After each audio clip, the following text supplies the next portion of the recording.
Welcome to Everything Dog Training with me, John McGuigan. Our goal is to bring you information on dog training methods which work and are kind, cutting through the myth and the folklore to help you have a better behaved, happier, emotionally healthier dog who is a joy to be around.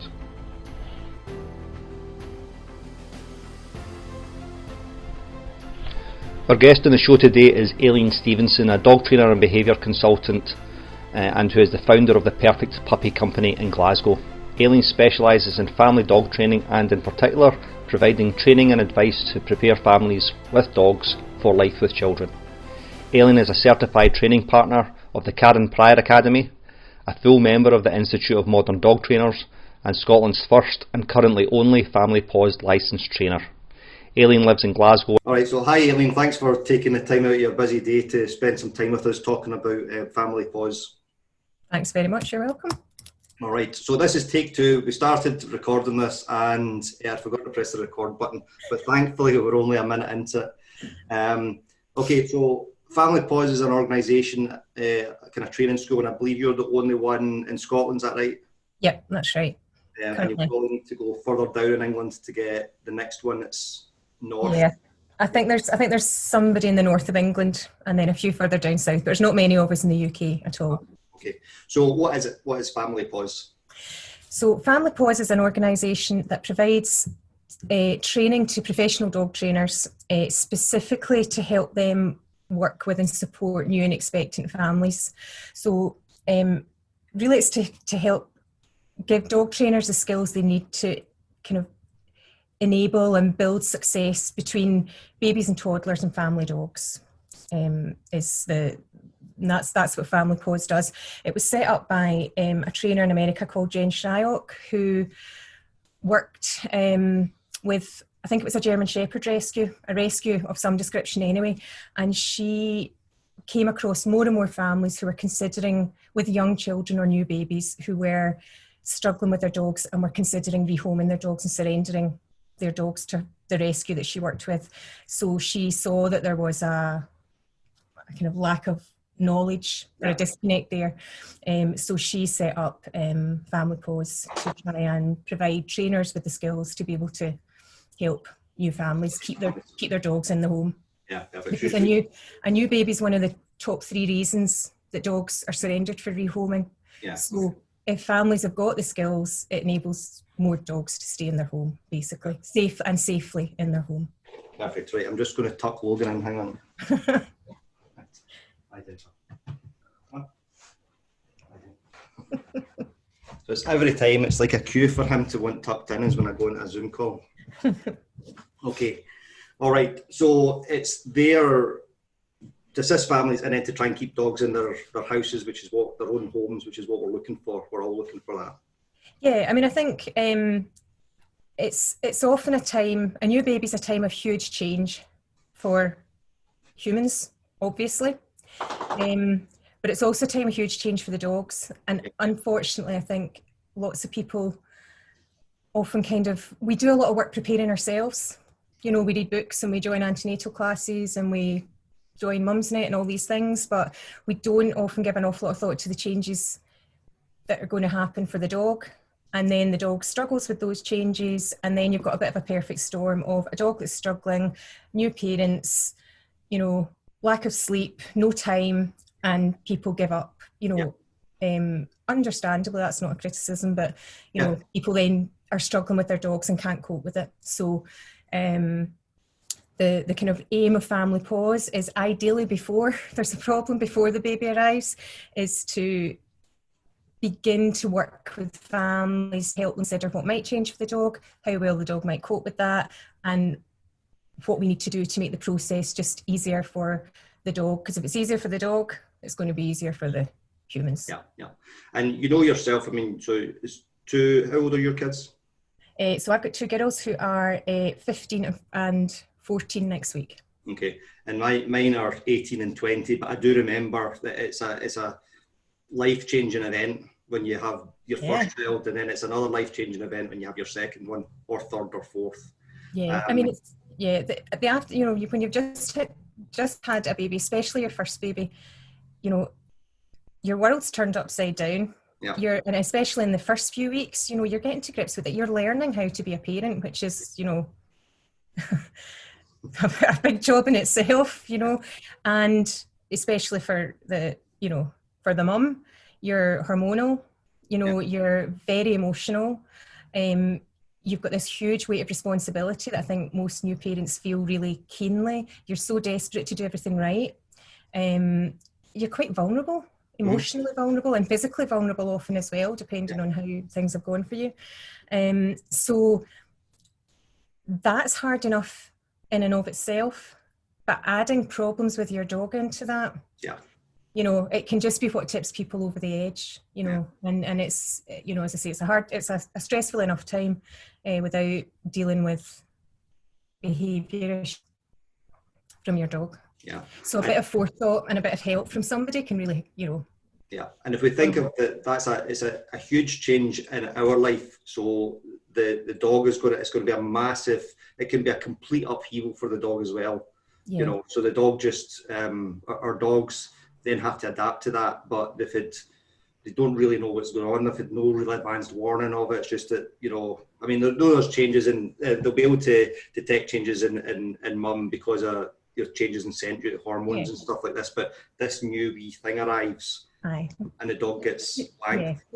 They know there's changes, and that's what often one of the questions that people ask is, you know, does my dog know I'm pregnant? And the dog knows something's going on because you smell different, and as you get further in pregnancy, your gait changes and your movement changes and you're maybe breathless or, you know, so the dog knows something's changing, but it doesn't know what that something is. It's got no concept that there's going to be a new person in the household.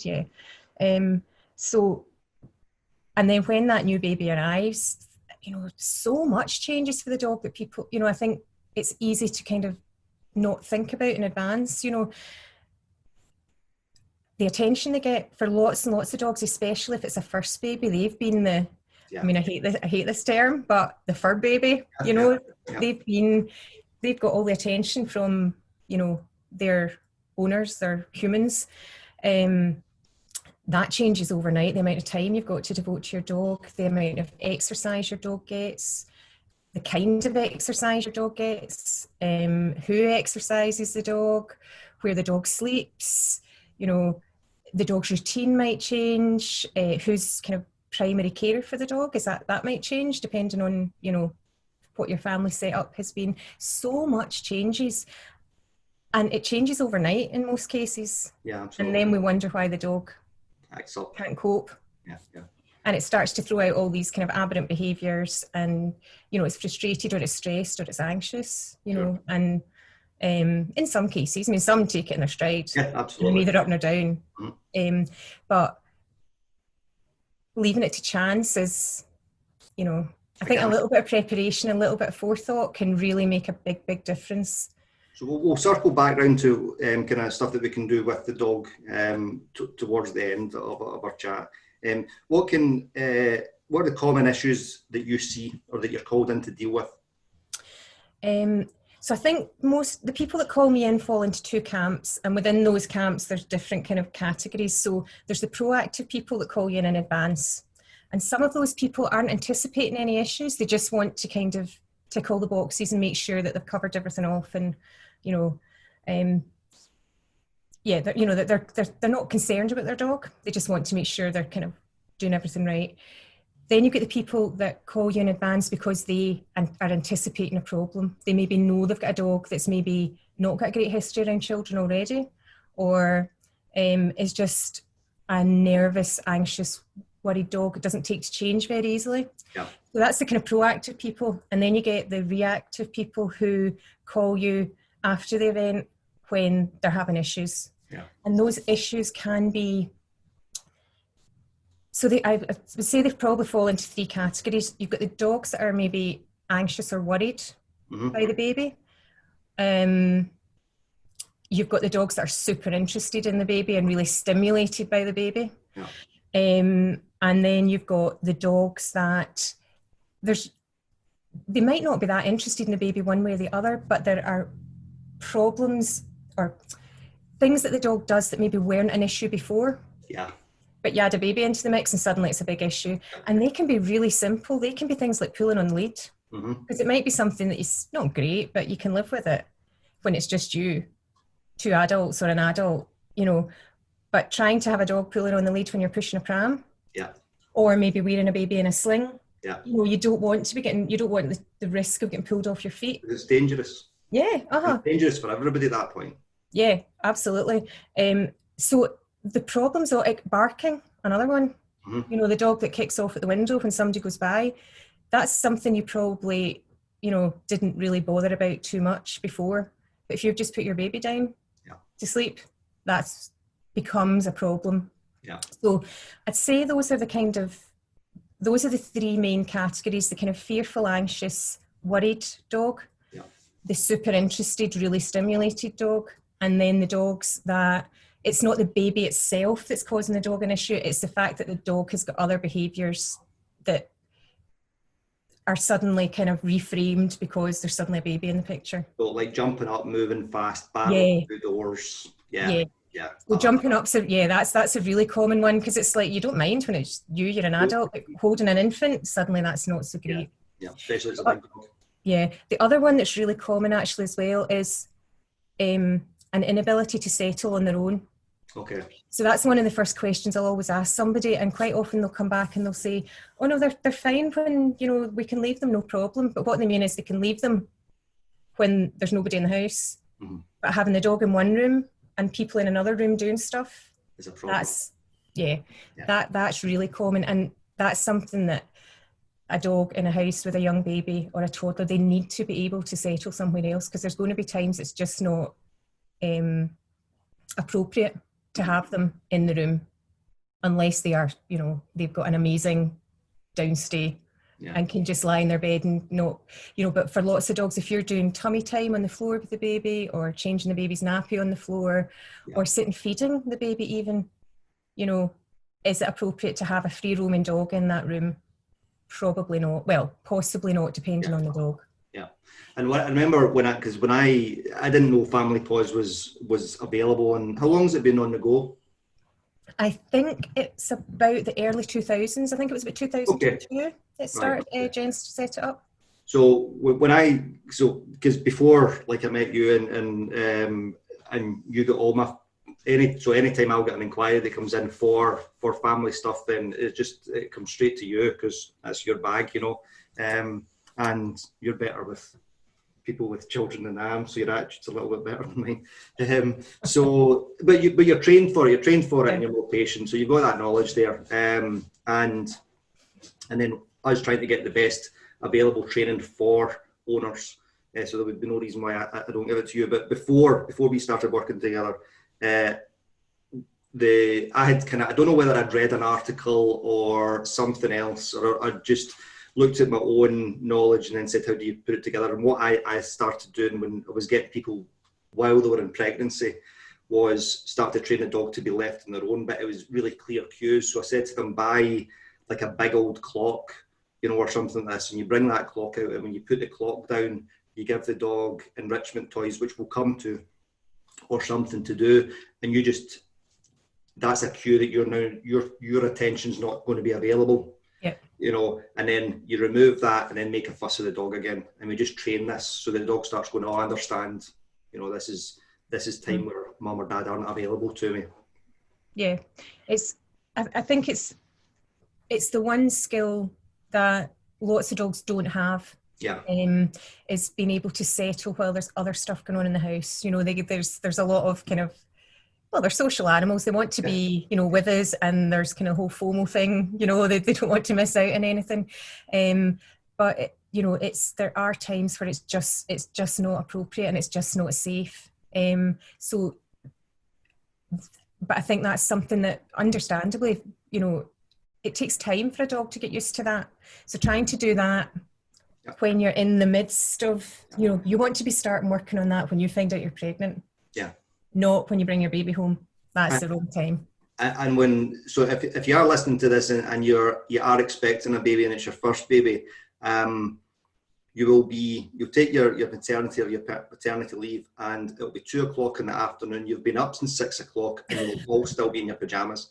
And not know what happened with the day, you know. So you'll not have been over the threshold of the door, but because you're just having to work out how do I get up and how do I eat, but I need to take care of the baby first, you know. So you know, and so on and so on. And if you are listening to this and you are preparing for your baby, understand, and you know, when people say that this because I was like, when we had our daughter, and people would say that to me, and I would be like, that's ridiculous. How can that possibly happen? You know, and then 7 hours of the day is gone, and you're regularly for the first several months until you actually get into your groove and say, this is now my life, you know. Yeah. And your dogs have to adapt to that. You know? Oh, totally. I mean, so there's not much between my girls. There's 19 months, 20 months or something. So, I mean, there were days when if the three of us were, you know, up and dressed by kind of mid-afternoon, that was a good day, you know, that was a really good day. And I was lucky that, you know, the dog we had at that time was a really... Rockstar.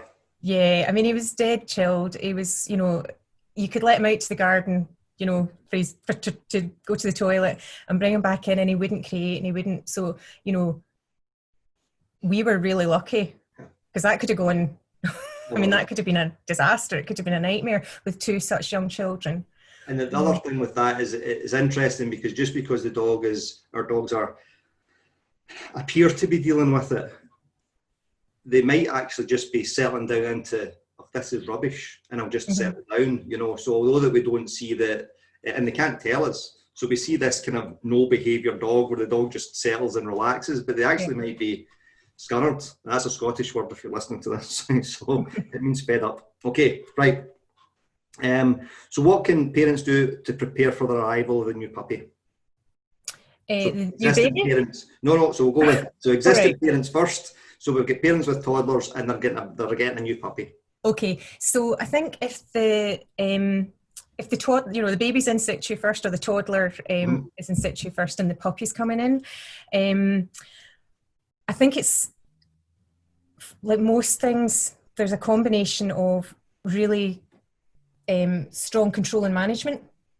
And training. Can you expand a little bit on that? So control and management. The puppy isn't necessarily.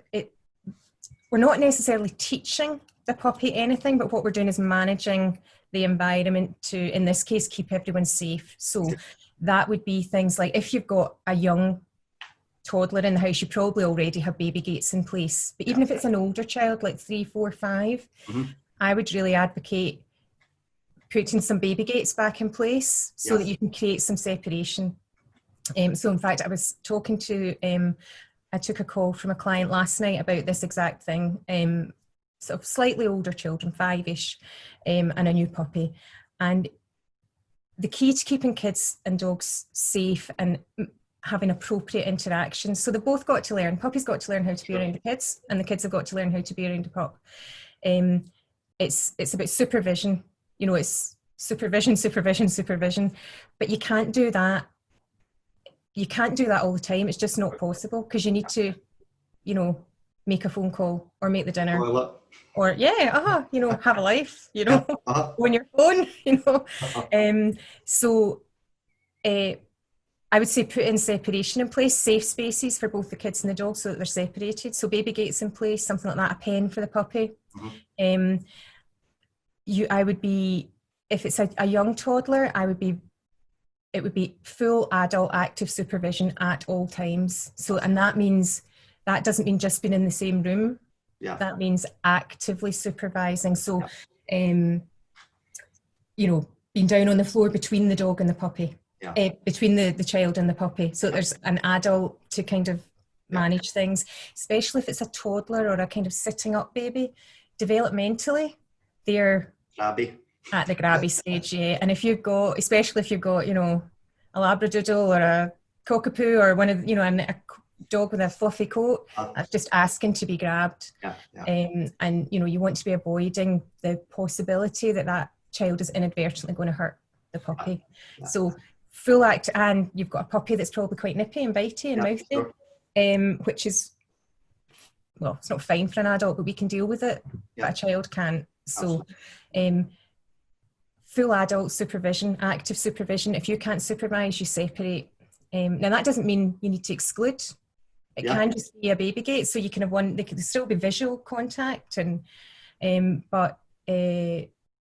supervision. And as the child grows, teaching the child how to interact with the dog.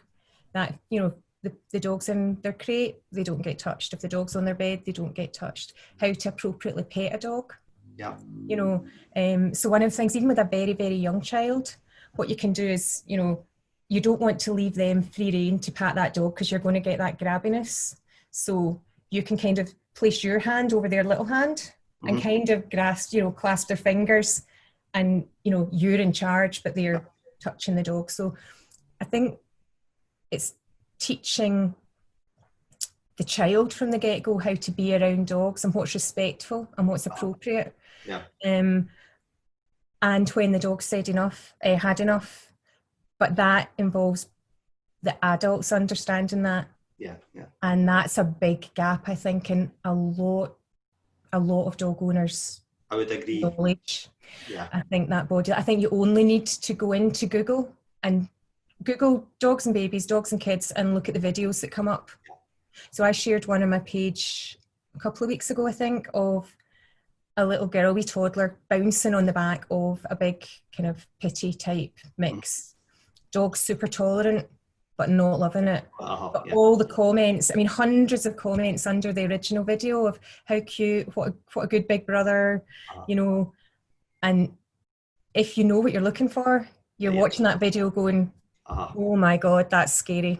And it's just the dog. So some of them, their tolerance will never run out. Yeah. They will just go, that's, and again, I'm not loving it, but I can put up with it. Yeah. But tolerance is, we tolerate things we'd rather not. Absolutely, yeah. And it's not fair on the dog, because at some stage that dog has a bad day, is sore, is feeling rubbish. It might decide it's had enough. And even if it doesn't, it's not really any life for the dog. But the thing, but the parents, I think, some parents, it's not done out of, nobody deliberately puts their child in harm's way to get a cute video. Well, you would hope, you know, they just don't see it. Yeah, exactly. Yeah. They don't, you don't know what you don't know, so you can't teach your children how to listen to what the dog's telling you if you don't understand what the dog's telling you. So that's a big part of the work that somebody like me would do with a family, would be talking to them about all these little, everybody understands a growl or a snap, but people don't know about shake-offs, about lip licks, about yawning, about head turns, you know. So all the stuff that happens before the really shouty stuff from the dog.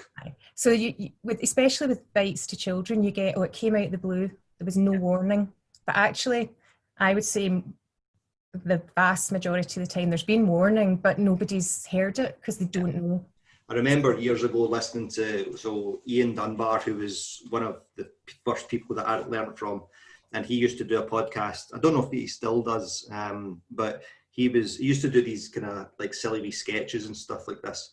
And he was talking about, he played the role of, he played two roles, and it was supposed to be a Rottweiler being interviewed by a reporter, and the Rottweiler had bitten somebody, had bitten his owner. And so he said, Benji, I heard that you had an incident during the week. Yeah, about my owner. So what happened? I've told him 100 times. I've told him 100 times, don't touch me like that. I really don't like it. But he kept getting in my face. And then when I tried to move away, he dragged me back in and touched me again. And then when I started growling at him, he shouted again at me. And that's me growling, saying to him, I don't want you to do that. He says, and that get ignored, or I get shouted at for doing this. And eventually I'd had enough. So I just jumped up and bit him. So I told him several hundred times, please stop doing that. And if we reframe it like that, how many times would we put up with somebody doing something that we didn't like, and having to say to them repeatedly, stop doing that? You'll reach the end of your tether at some point. Yeah, exactly. And it's, you know, so it's just, I think with a family with children that are bringing a puppy in, I think it's really, really important. And if people, I think I've had one client in the time that I've been doing this that has been in that position and has contacted me before the puppy arrived to say, we want you to come and do a session with the kids about dogs. before this dog arrives, which was fantastic parenting. It was really refreshing to see. But it was talking to both the adults and the kids about, you know, all these small signals, because you say, you know, that they're there. But if you don't speak the language, you can't understand. Yeah. Okay, so we'll just pause for a second and we'll come back after the message. I just wanted to take a moment to say thank you for listening. If you like this information, there's plenty more to come, so please subscribe to this podcast wherever you're listening to it on. We're also on YouTube, Instagram and Facebook. Search Glasgow Dog Trainer and Behaviour Consultant, and there's a ton of free content on there for you to consume. If you love it, please let somebody else know. Thanks again for supporting us.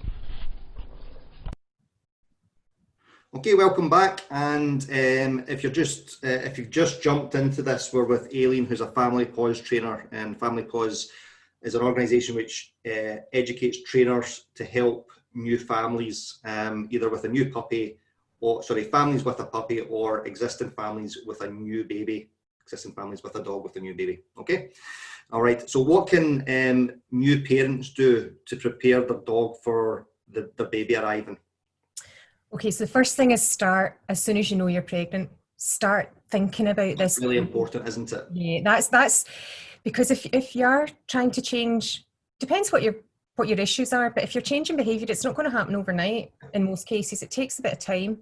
And starting in advance, what it means is you can start to build in these changes gently and slowly, so that by the time the baby arrives, this is normal. One of the only things that's changing is a new baby, which is big enough in itself, you know, but the other stuff is all normal. So start immediately. And what I would say is think about what might change for your dog and how your dog might react to that. So you need to understand your dog and know your dog. So, you know, is your dog, does he live his life by the clock? Is he a dog that will come and bark in your face at 5 o'clock? You know, it's dinner time. Because if he is, that's something you want to start to try and build in a bit of flex in that schedule, because that's... So how would we do that? Maybe 10 minutes before 5 and 10 minutes after type thing? Yeah, so I would just start varying dinner time just by 5 minutes or so around, you know, the time that they would normally get their dinner, just to begin to build in, so that they're not expecting that dinner, you know, 5 o'clock on the dot. It's in the window of 5 o'clock. So it might be 4:45, it might be 4:15. The dog's not going to have a meltdown if it's, you know. So just making changes. The key to most of these things is making the changes in small increments. Yeah. So it's almost like they don't notice the changes. Sure. So, yeah, are they a clock watcher? Are they kind of quite flexible? The exercise, how will that change? Chances are their exercise is going to go down. Sure. Possibly, depending on the time of year you have your baby. Maybe if your baby in the summer, you're out walking with the pram all the time. But so, for example, my dog that I had when I had my first daughter, I had an office job then, and I used to come in, you know, at kind of 6 o'clock, 6:30, and take the dog out to kind of decompress from the day. And he would be walked kind of by the river, up in the fields, through the woods, off lead most of the time. Now, after that, after my daughter was born, there was, well, certainly initially, it was that just stopped, you know. The walks were shorter because I didn't have, you know, an hour and a half to go for a walk. I was pushing a pram, so it wasn't up through the woods and the fields. It was around the streets on lead. So that all changed pretty much overnight for him, because I didn't know then all the stuff I know now.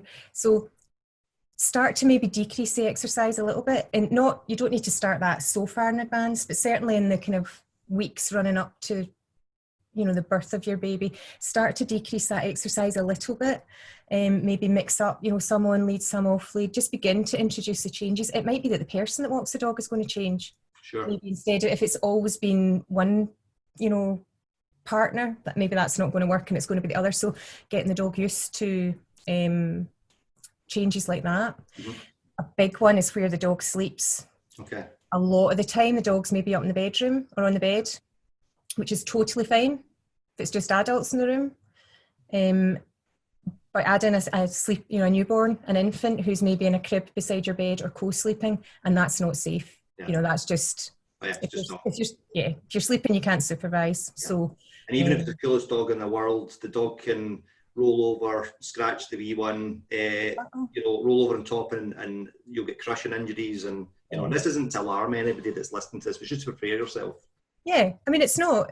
Sometimes you do feel a bit of a prophet of doom doing this and telling people everything they can't do, but it's not. It's just to say you've got to think about this stuff. Sure. If your dog has been used to sleeping on your bed for 2, 3, 4 years, and all of a sudden you expect them to sleep downstairs, in the lounge with the door shut, when you've got a new baby, you get little enough sleep a lot of the time. Certainly at the beginning. You do not want a dog whining, barking, scratching at the door. So it's things like, where's he going to sleep? Do I have to start changing that now? And then you can do that gradually, on a bed, on the floor, moving the bed out to the hallway, down to that, And with that, with all of these questions, I always, and it's just changing people's perception of this. Anything that we're expecting of the dog, if we look at it from, so likes of that, if we go from the dog sleeping, even if the dog sleeps in your bedroom. So Logan sleeps in the bedroom with me, but I know he's up in the bed just now, but he doesn't get up in the bed during the night with me. But he'll sleep in his bed. Now, if he sleeps in his bed on the floor in my bedroom for years, and then I put him in another room, what I would say to somebody is, could you cope with that? Could you cope with just, this is, I mean, although I travel a lot, I still really like my bed. I like my own bed in my own house, and then somebody comes in one day and just decides that I've got to sleep in the living room. Yeah. And I'm like, but what happened to my bedroom? And all that nice, So, and when we think about it like that, you're like, well, could we deal with it? And if the answer is no, then I think generally it's not fair to ask that of our dogs without some help. Yeah, and and the other thing is, it's not just that one change. Yeah. It's, if you haven't thought about any of this stuff, it's the exercise, it's where you sleep, it's when you get your dinner, it's who interacts with you, it's the amount, everything. So it's just like a bomb's going off in the dog's life, and then we wonder why they can't cope. Yeah, because we had a Bordeaux dog to Bordeaux, and when I think of the insanity that when we got him, my daughter was 15 months old, and we were pregnant with my son, and we bought a puppy, a mastiff puppy at that. Mental. And what he did going through that was, he was then like, if you left a wet nappy on the floor, that's just a big toy. And then he goes and pulled it apart, and now you've got, as well as having to look at after 2 kids that are 2 or younger, and the dog, you've now got to clean all that up, and then manage the dog when you're trying to clean that up and make sure the baby's safe and so on. I mean, it's. I think the key is thinking about what might change and thinking about how can we make these changes easier, gently and gradually, and get them out the way before the baby comes, so that this is normal, habitual. The dog sleeps downstairs. He's used to that. He's settled. There's not a problem. The dog maybe might have been previously in the back seat in the car. That's not appropriate. So if you need to train your dog to get used to being behind a dog guard or in a crate in the boot, you need to start now. Don't start when you're bringing your baby home from hospital and expect your dog just to be cool with it, because and the thing is, it shouldn't be a surprise that our baby's arriving. You generally get a bit of notice. Right. So even if and without being, and we're not Victorian, so we'll talk, but even if a woman's cycle is not massively regular, you're still getting 6 months notice, aren't you? So you get at least 6 months notice. Oh yeah, I'm pregnant. That's so it's in 6 months time, depending on the woman's own biology and stuff like that. So we've got at least 6 months to prepare for this. Yeah, and it's thinking about it in advance and making those changes gradually, but also, and that's for just your bog standard dog with no issues but especially if you've got a dog who's a bit wary about new things or changes, struggles to adapt to them. So like my dog, like Charlie, he would, if a pram suddenly appeared in the hallway, that would spook him. He wouldn't be very comfortable about walking by that. So you want to get all these, it's understanding your dog and knowing what might be a problem for them. Is it sounds? Can I start playing the sound of a baby crying in advance and pair that with some really good stuff, so that it's not exactly the same as the real thing, but it's like, it's an approximation. do that now. So if I know my dog's noise sensitive, start doing that. If I know my dog's a bit wary of new things, start to bring in the pram and the baby chair bouncer thing in advance when there's no baby in it, and he can get used to it in his own time, and he can explore it and investigate it safely. Yeah. And you know, then he's used to it by the time there happens to be a baby in it. It's one less thing for him to deal with. I think so as well, who your dog is as well. Yeah. One of the things I used to say as well is if you get I mean, lots of the baby dolls that we see are really realistic now, you know, and you get ones that are a crying baby and stuff. So you wrap that baby doll in a blanket, and then you act as if you're hushing and swaddling the baby and with the dog round you, and do some training that way. And you can do that well in advance, you know. Yeah. And all of the, from a dog's position, all this weird stuff that we start doing, we can start saying, getting the dog used to it. Exactly. Yeah. And train the dog what we want them to do. Yeah. So it just means if you get all that out of the way in advance, it's just less for the dog to deal with at the time, and that makes the likelihood, it makes it more likely that they're going to cope better. It's not a guarantee, because sometimes, you know, there's been no warning and you come in and the dog's just freaked by the baby or super interested in the baby, but at least all the practical things are out the way. Yeah. You've at least got them used to things like, you know, the pram, the chair, the sound of the baby crying, you know, baby gates, you know, just put them up in advance so that it's nothing new. Yeah, just there. Yeah. Yeah. I mean, it's not rocket science. It just needs a bit of thought.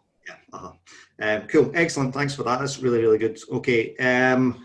How do we, so we'll kind of finish on something which is kind of, we've talked a lot about the problems and being that you're now the prophet of doom and all the rest of it. All right. So how do we carve out some time for our dogs? So I've got some thoughts on that as well. And then how do we do some other enrichment? So if you're listening to this and you've not heard that term before, enrichment is, enrichment for a human would be reading a book, watching something on Netflix, doing a hobby. So it's something which is active and engaging your mind and your body, one or the other. Playing chess, you know, board games, even computer games is enriching for us. So it adds value, hopefully, to our lives. So what ways can we carve out time for our dogs and add some more enrichment into them, given that we're taking that time away from them? Yeah, so I think easy ways to add enrichment are how we feed our dog.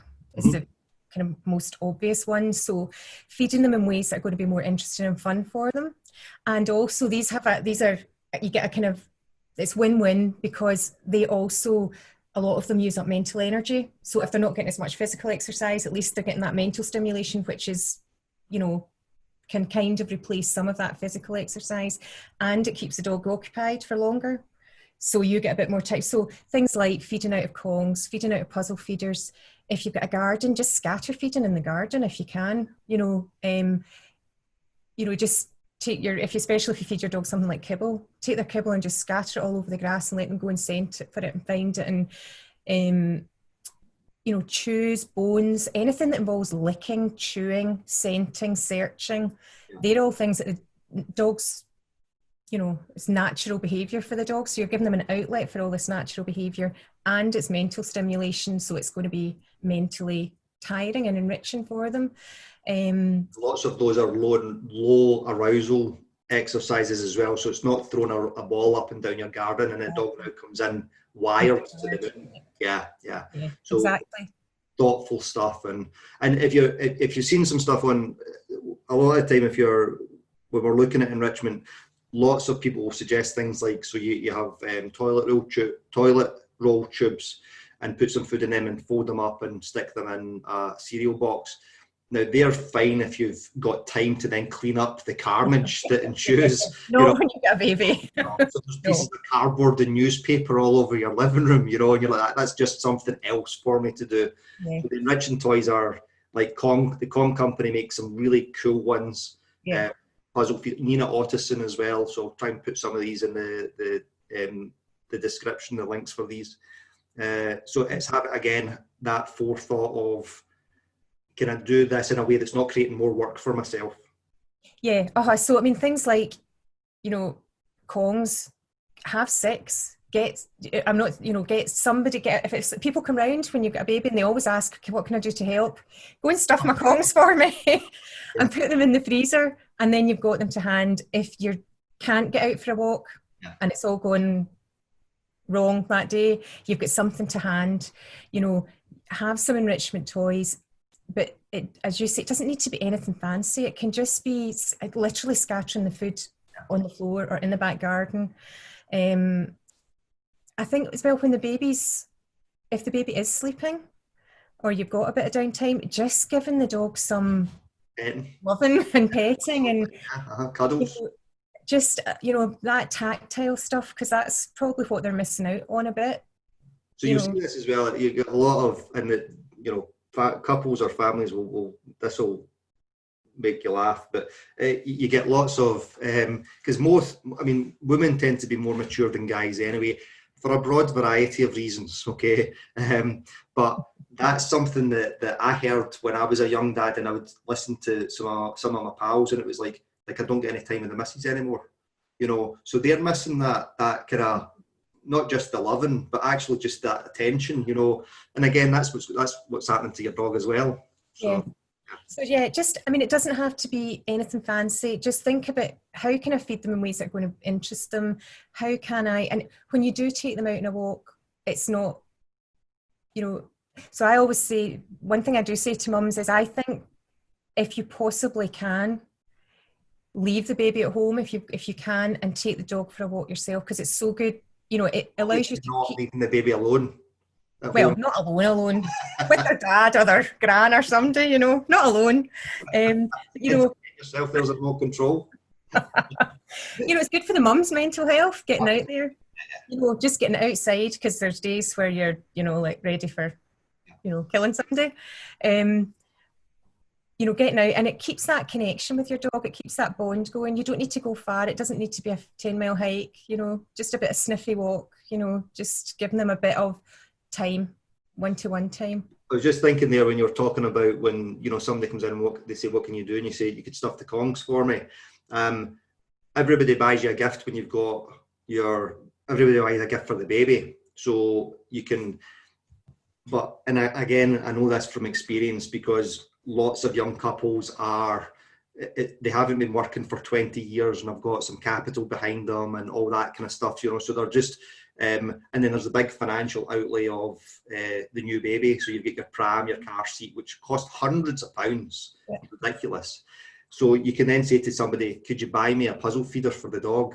Now, your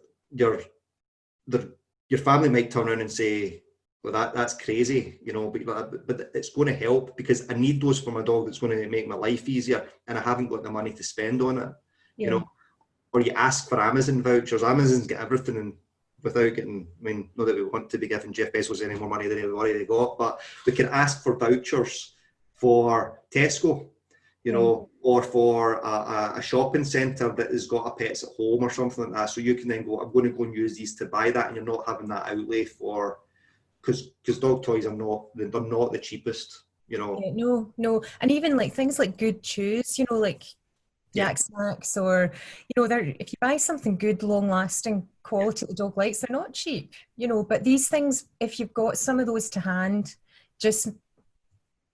it just makes life a bit easier, because the dogs get something to do, as opposed to just leaving them hanging and then they're going to find their own entertainment, and that might not be what you want, so. Wonderful, that's great. So lots of really cool information in there. So where can people find a Family Paws trainer? So where would if somebody's listening, where would they go to? So Family Paws website is familypaws.com. Okay. And there's a search facility on that to find a Family Paws trainer in your country or local area. So all the Family Paws trainers are listed on that website. So if you go there, you'll get more information about Family Paws. They also have some good resources that you can download and handouts and information for new and expectant parents, if you just want to get a bit more information. And as I say, there's a directory of all the registered licensed trainers. Perfect. Wonderful. Great. Thanks very much for your time. It's been really, really nice and really valuable, and a lot of stuff that I haven't thought about before as well. So, yeah, so thanks for your time this afternoon. Cool, you're welcome.